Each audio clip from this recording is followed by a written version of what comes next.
welcome to Quackalope. Today we are bringing you my top 10 list from 2022. Now, I already filmed mine with West reacting to the games that I thought were the best from this year, and I thought it was a good time to stick Shira in front of the camera and force her to share her games with you, because our tastes are shockingly, believe it or not, slightly different. Just slightly different. I don't even know what's on his list. He's going to be reacting to my list, and let's get started. Ready to go? Yes. Now, these are all from 2022, correct? Correct. That was one of the big caveats that we made. This wasn't games we discovered this last year. We've played a ton of games. There's one slight exception, which we'll talk about when we get to it, but yes, these are all... One already to the top 10 list? Already. One slight exception? That's what we do here on Quackalope. Fantastic. Amazing.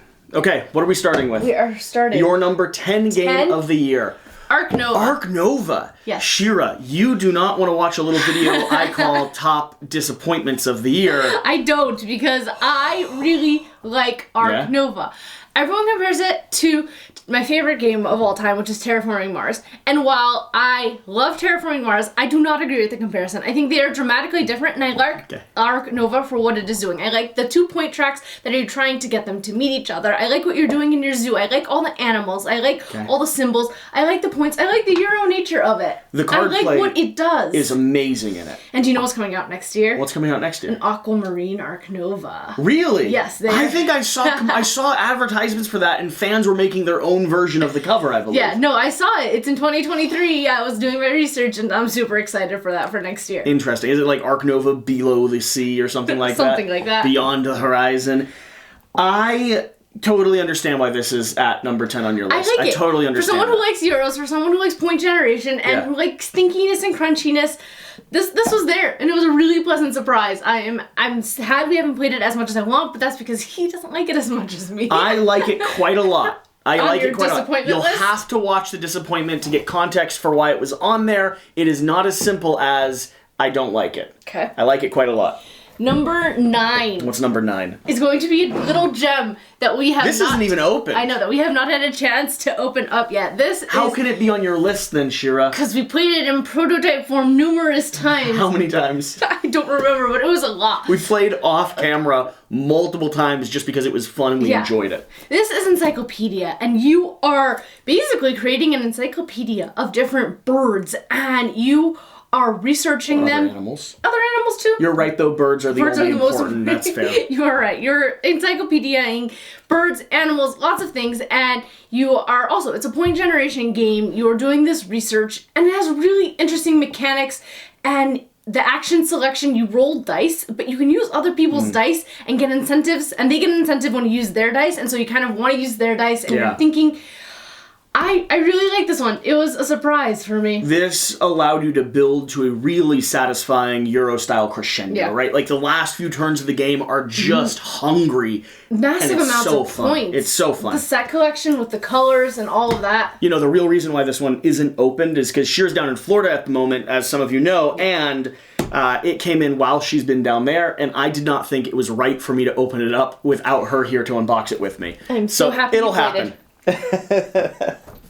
What's going now? Number 8 is another one that you will disagree with. Wow, you really are.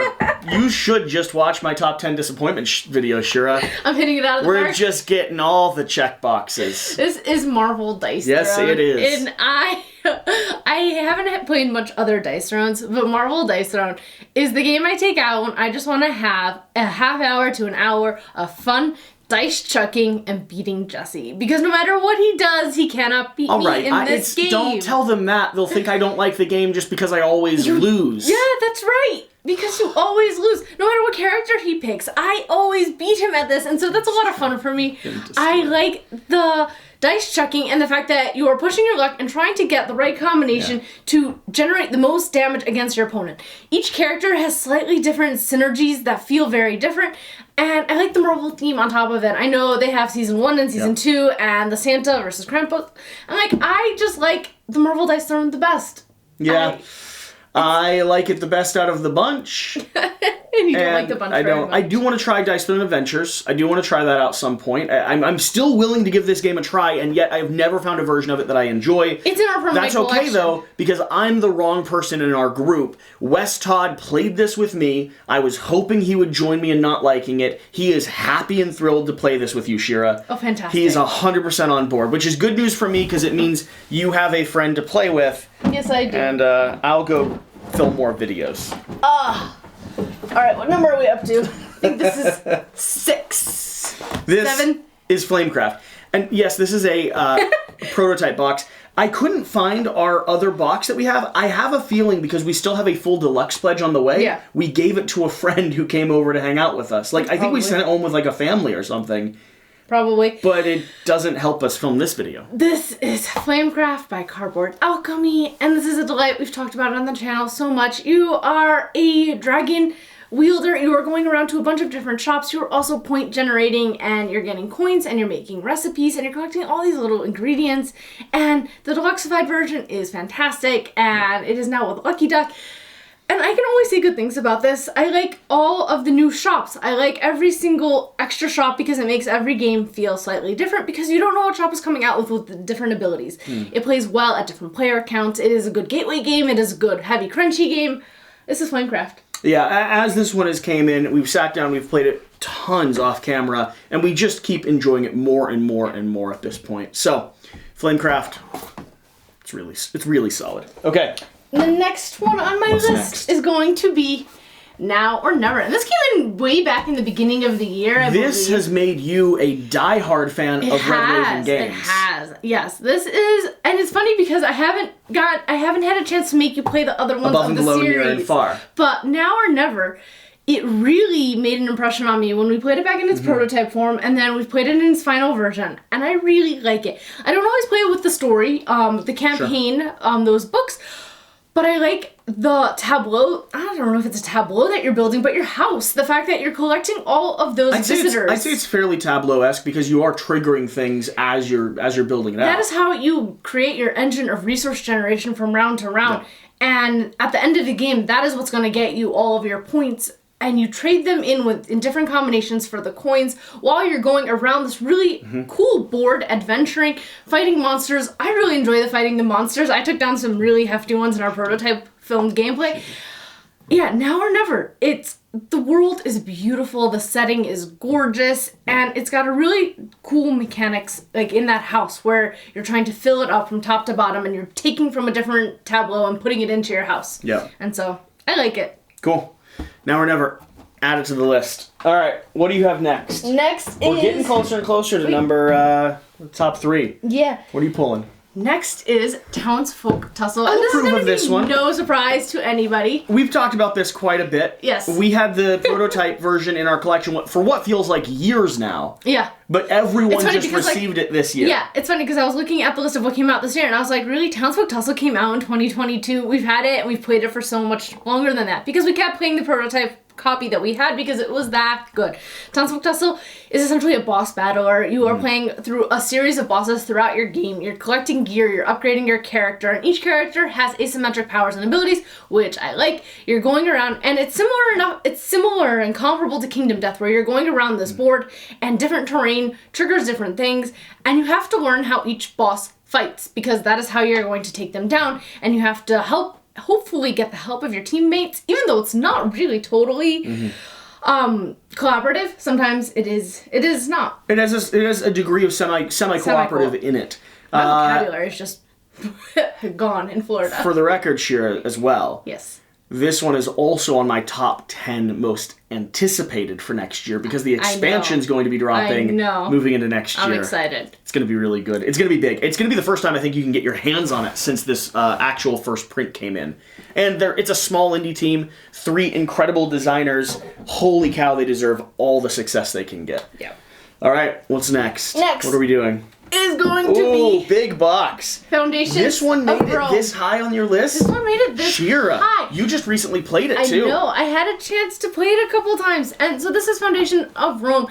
And this speaks to one of the other loves I have in this hobby, which is polyomino puzzles. Other than me. What? Yeah, other than you. Polyomino puzzles are one of the things I really, really enjoy in board games. This one and my next one on this list are speaking to that polyomino puzzle.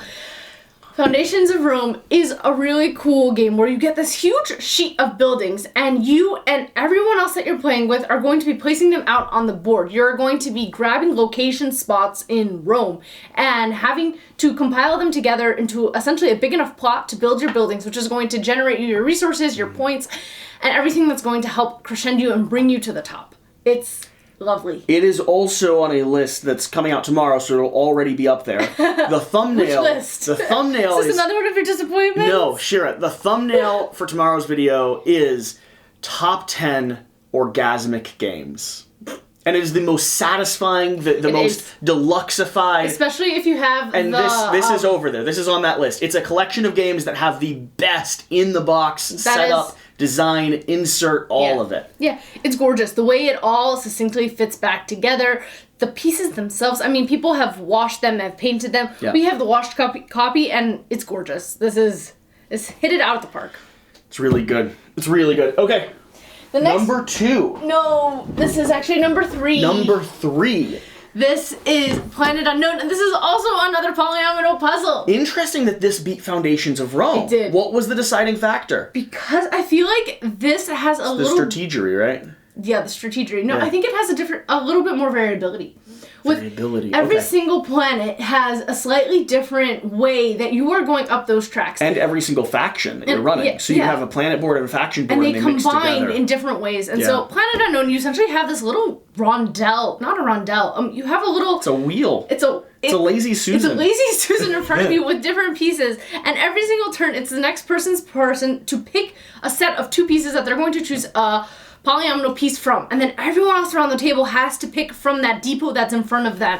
And so you're left with some interesting choices where you have 2 pieces in front of you that might not work for the strategy you're going for. Every single board is different. Every piece is a slightly different type of terrain. And you're going up these different tracks, the water track, the land track, I think fire track, and kind of scouring your planet and figuring out how to conquer it. I like Planet Unknown. It's the other polyomino. It's great. It's really good. It's really good.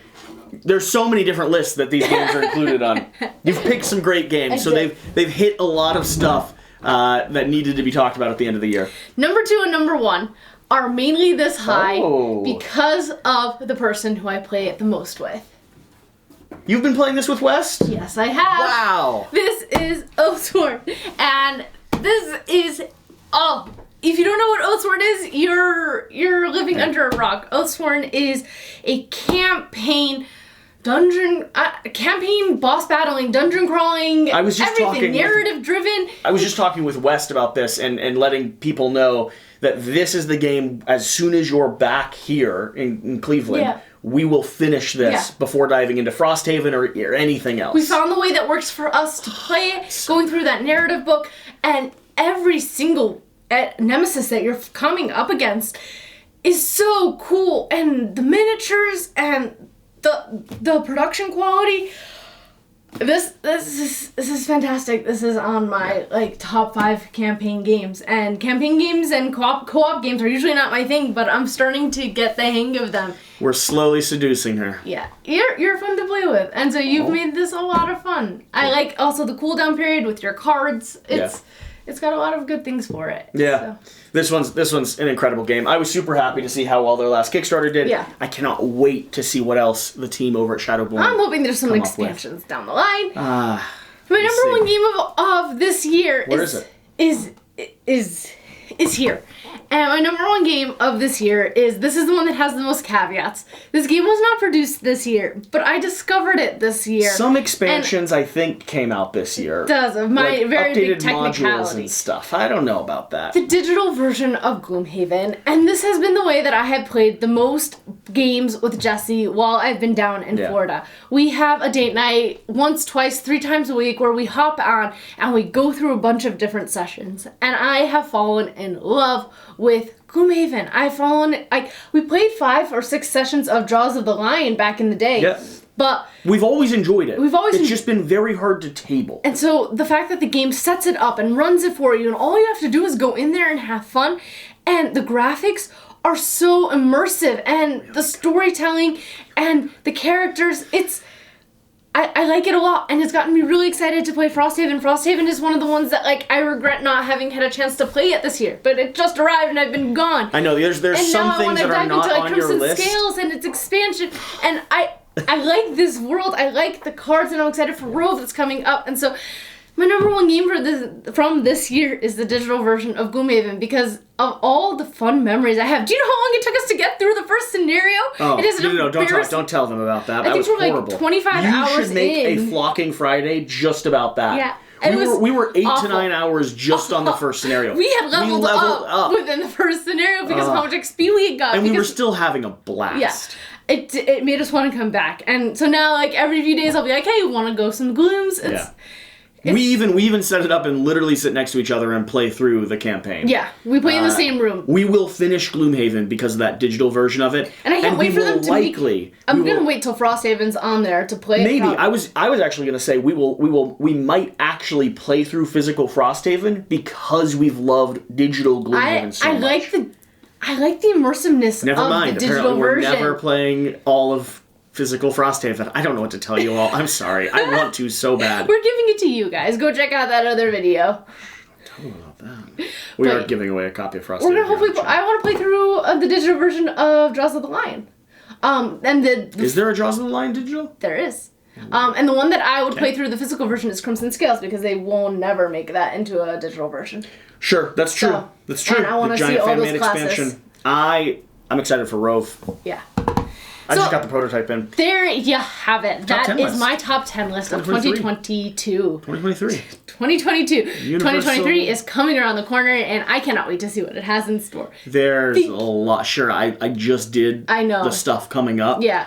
There are some of my, like, this hobby just keeps getting bigger. This is the best time of the year. Better.